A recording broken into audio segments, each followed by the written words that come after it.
Welcome to Pindar Poetry. We hope you learned something new. You start by accepting the hardware limit. A 4G handset cannot decode 5G signals, so the only practical path is using an external 5G gateway. First, pick a 5G hotspot or a second 5G phone that supports hotspot/router mode and activate a 5G data plan. Next, power the 5G device, enable 5G mode and hotspot. Once done, note the hotspot SSID and password. You'll use these in the very next step to link your 4G phone. Now you make the connection. On your 4G phone, open Wi-Fi, pick the 5G hotspot SSID and enter the password. Choose 5 GHz band for lower interference when the hotspot offers it.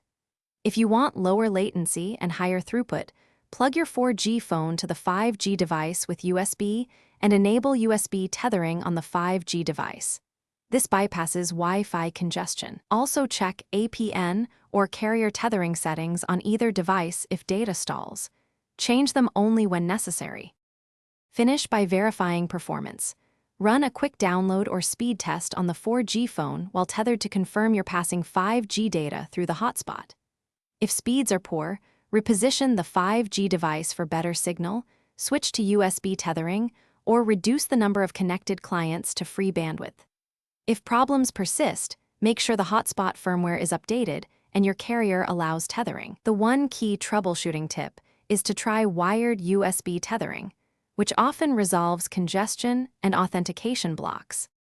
Thanks for watching. Consider subscribing if we helped you.